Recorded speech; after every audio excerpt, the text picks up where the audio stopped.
Glory, welcome to Creator Support. Tell us about what you make and what your problem is. So nice to meet you. So I make creative content. I like to say it's more cinematic vlogs. The truth is, finding yourself in your 20s is hard. I'm sure I'm not alone in the sentiment of constantly searching for the things I'm convinced will bring me peace or make me happy. Exactly 153 days ago today, I left my home and I piled in this in search of adventure and hopefully some more answers with what I started out as a travel channel, so I was doing really cool things like I got to live on a sailboat for a while, and then I did kind of car life, mostly around the themes of like a young girl in her 20s kind of figuring it out and just living life. And the problem that I've started having is now I'm no longer 19 and have no idea what I want to do with my life, and so I'm traveling aimlessly. My problem now is I do know what I want to do with my life. I'm in a consistent place and I know that I want my YouTube channel to have to do with it. But I sometimes feel like I'm leaving my people in the past. And I've noticed as I've like progressed in life, the numbers have started dropping. And now I feel like I'm like on a rat race. And I'm just like, okay, I'm creating content that now I think is way higher quality. I'm actually way more proud of the content I'm making. But it's like something's not hitting with my audience. And I don't know how to take them along in life because my content is actually just what I live. So it's not like I can separate the two, you know? Let me ask one more question. Like, what's your goal with all of this? Like, where do you want to go with it? Even in the short term, like if it was at the end of this year and you're like, wow, that went pretty well. What has happened? I think what has happened is I've been able to create a community that inspires and helps people. I really want to do that. And I think I've sometimes got lost in the numbers game because I am financially dependent on it. And so it's like, you know? So to create that community, and then I would say also to like, I would love for it to turn into something that I can do for the rest of my life. And do you have a sense for like financially what it means for it to support you right now? Like, or are you just like, I want to make as much money as I can doing this? No, I just need to be able to like live in Washington State and then put some away into savings and then eventually like level up. You know what I mean?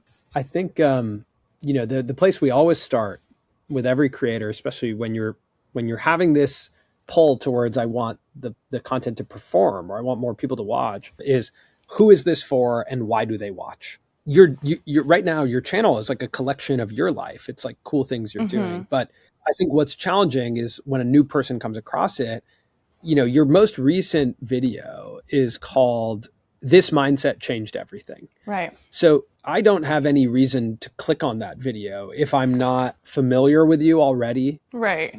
Or somebody sent me the video, right? Like there's no organic discovery of that video. Does that make sense? Yeah, it does. So I have to be a diehard Glory Stories fan to watch this video. Right. That makes sense. And so when you say the audience is not coming along with me, you might just be reducing your audience down to the most diehard fans. That's it. Because it's impossible for people to discover the content, right? Like 2 videos prior, this isn't what I thought it'd be. If I don't know you, I don't know why I care about that. Now, contrast that with your most popular video, the longest first date. Yeah. Everyone can relate to a first date.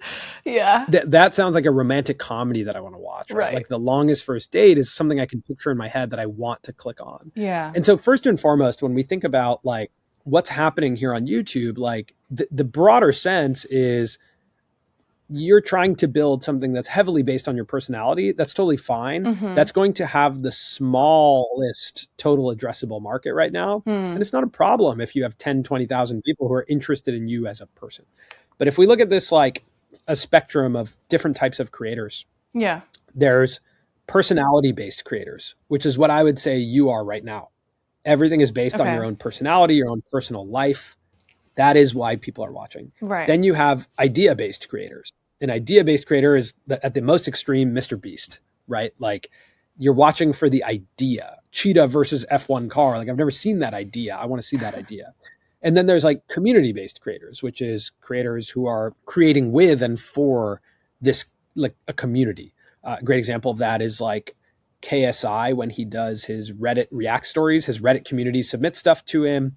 He reacts to what they submit. He laughs at it, they see that, they submit more stuff, and there's like this community ecosystem that's happening. So right now you're on like the end of the spectrum that's like a personality based creator, where I am only clicking on these videos for your personality. The longest first date is an idea video, right? That's an idea Right. that a lot of people can resonate with. Yeah, I've never thought of it like that actually at all. So this is really helpful.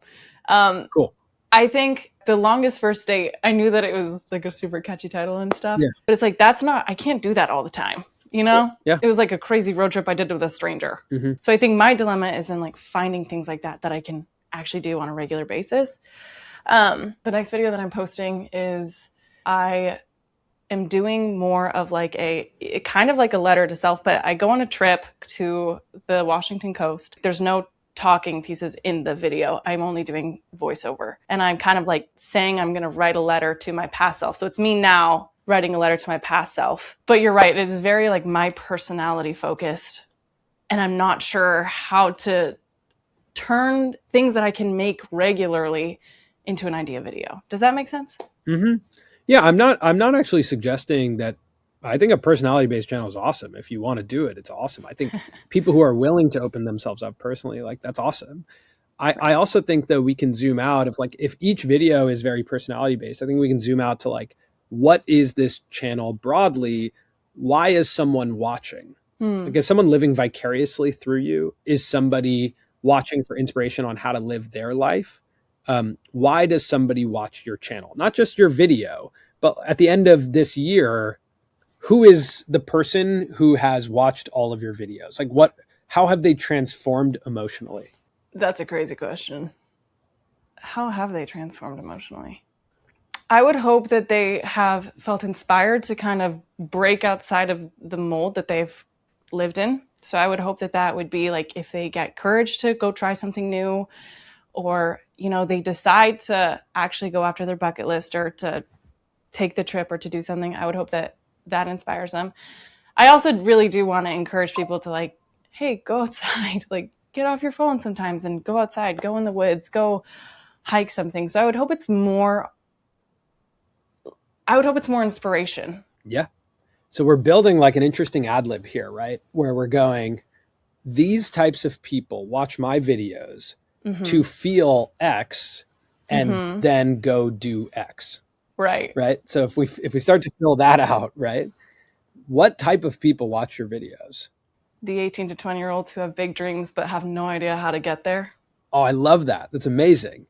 And they watch your videos like to learn how to get there, to feel inspired to go get there. I would say what has been is to get inspired to get there. I don't think I'm giving people tools of how to get there, because my situation is different from everyone's. Mm-hmm. So I would say inspiration. Is it a community of people who are encouraging each other, or is it a group of people who are watching you do it and you're like the beacon of light? As of right now, I would be the beacon of light, but I don't think I love that. Yeah. So there's an opportunity probably to build this out a little bit more of like, is it Glory's stories or is it the community stories? Yeah. There's a great show that I think is an interesting reference for you called The Buried Life. Okay. Are you familiar with The Buried Life? Mm-mm. The Buried Life was an MTV show that was on long before YouTube, and it was kind of YouTube before YouTube. Right. A group of friends who were feeling stuck and decided to make a bucket list of 100 things they wanted to do before they die and set out to go do those things. But every time they crossed something off their list, they helped someone else cross something off their list as well. And you start to recognize this like ripple effect and this community, and it's like it all of a sudden has this really amazing way of growing beyond just this video because it's a movement. Yeah. And I think there's something to what you're doing that's a little bit of like, there's a movement. You're trying to live life differently. I don't want to put words in your mouth, but when I look at this and I watched your videos, I think you're helping me ensure that when I get to 80 years old, I don't have regrets. I like that a lot. I'm glad that you picked that up. I would say that's my like subconscious hope. I think you can make that like more explicit, right? Right. Like you can make that a part of the content. Even this letter to your younger self, I really would push you to explore a format where it's a letter to your current self from your 80-year-old self, from your future self? Right. What would that person want to see out of your life? And then ask your audience to do the same thing. Give them a template to do the same thing. Give them 3 questions to answer about their own life, right? Yeah. So now I can turn to a friend and go, you got to watch Glory's stories. Like, I learned this about myself by watching Glory stories. I like that a lot, because it does. That's something is I've always kind of felt detached from my audience a little bit. You know, it's like I'm just putting this out there and fingers crossed, let's hope it hits who it's supposed to hit. Right. Which is, I know, not how you're supposed to do it. How would you recommend like switching that around? Because I think titles and thumbnails have been my weak point the whole time I've been doing YouTube. Yeah, I think you have to take a step back and think like the universal subject matter in your video. So it seems like a lot of people are interested in your romantic life for sure. You know, Longest First Date Part 2 is another great performing video on the channel. Yeah. There's somebody I need you to meet or want you to meet. And I think if you zoom out, it's because it's like love is a subject matter that has a lot of interest. Like everybody's interested in that. And so I think your job is to go like, let's go with your most recent video. This mindset changed everything. What is this video about? Yeah, that one is about how I kind of had a more solo mindset whenever I started YouTube, also where I was like, I'm just going to do this. I'm going to do it by myself and I'm going to do it like that and it's going to work. And then I kind of realized like, actually to be successful in life, you need to have good community. That one I hosted a dinner and I kind of cinematically told that story while talking about like that change in mindset for me. So there's a bunch of videos, like this creator, Mark Manson, who wrote the book, The Subtle Art of Not Giving a Fuck, has really good videos that I think would be interesting for you to look at. One of his videos is, I'm 40, you're 20, watch this, right? So that suggests like, I learned something right, that you need to know and I can help you learn it. That's kind of what you're suggesting here, right? I learned something that I want to tell you before it's too late. Right. Just as a starting point, it'd be like the hardest lesson I learned at, how old are you? 22.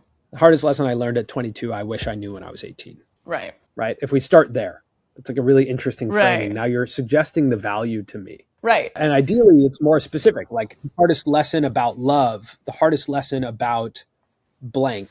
Right. And then I guess that could create a whole series. Yeah. That can be a series. Yeah, exactly. I'm hitting a series and I'm also hitting a way where people can interact. And I do think that the comments would go off more with that because people feel like they can talk about it and actually have a conversation with each other about it. So I think the title and thumbnail is a pitch of value. If you think about it as you're asking somebody to invest time with you, then you have to pitch them what the return on the investment is. If I spend the next 6 minutes with you, what do I get? That makes sense. And it's not just pure entertainment, which I think has been my MO. Like, oh, you'll be entertained for 14 minutes. If it's entertainment, you got to show me some really entertaining things, right? Like you're competing with crazy stuff on YouTube. You're competing with the Red Bull YouTube channel where someone's like jumping from space. Like it's not necessarily entertainment unless you want it to be entertainment. It's more personal than that. It's more intimate. I think what you're offering me is a level of like intimacy, a level of vulnerability. Yeah. You're offering me inspiration, which is really cool. You know, can you tell me why travel matters? Can you tell me why I should book a ticket right now? Right. You know, have you seen there's like a lot of energy on YouTube around micro adventures right now? This video from this really cool artist named Goth Babe. I watched that one. You know, it's great. Yeah. You watch this. Awesome video, right? Great video. How micro adventures may save your creativity and drive. 1.4 million views. But again, why? It's not I took a micro adventure. It's why micro adventures could save you. Right. It puts it on the other person and not just focused on yourself and your story. Yeah. It's not just about, you know, okay, sure, Glory, I'll watch you travel, but I'm actually watching for my own reasons. Like, I think sometimes we forget the audience is selfish, like not in a bad way. They're watching YouTube for them. Right. They're watching you so that they feel something. So make that suggestion in the title and thumbnail. Okay. This is very helpful. Yeah. Thank you. I feel like this great. is taking really like the noise of like, I don't know what to do, and like giving me a direction, you know? Yeah. You got it. I mean, you're a great creative. Like, you make really cool stuff. Thank you. And I think we can get really confused when it's like, but I'm making good stuff. Why aren't more people watching? Right. It's like the exercise of being a creator is actually really different than the exercise of being a creative. Being a creator means you're very considerate to the audience and the fact that they have 100 other choices of what to watch. Right. In any given moment. Right. So to be a creator is to say, here's why you need to watch this one right now. Yeah. Here's why you should watch this one. Here's what you get if you watch this one. Not in like a salesy way, but just like explain to me what I get if I watch your video. I'm going to start drafting up some ideas. I'm going to get off this call and like write a bunch of titles. The game is it's titles and thumbnails. That's like the main thing with YouTube. And I think developing a daily practice of titles and thumbnails is really good. We have this 5-day sprint that I think would be really helpful for you that we can send you right after this. Is it's called 50 and 5. 5 days in a row where we send you a video every day and you brainstorm 10 ideas a day. And by the end, you get to 50 ideas. But really what happens is you get into the flow of brainstorming every day, which is a really important practice. Thank you. Well, great to meet you. It was so nice to meet you, Samir. Yeah, I'm really excited about what happens next. I love your category of content. Know that you're really good at making videos, and now just get a little bit better at packaging your videos. Let's go. I think that's something I can work towards instead of just feeling like I'm chasing something that is hard to get, you know? Yeah. Like a successful channel. It's like, how do I even get there? You'll get there. You'll get there. Seriously, thank you. Okay, cool. Glory, thank you for coming on Creator Support. For you guys watching at home, this is our first time doing it remote. Glory's not in the studio. Let us know what you think about this. And if you want to watch another session of us workshopping a channel with a creator, it's on the screen right now. Check it out. All right. See ya.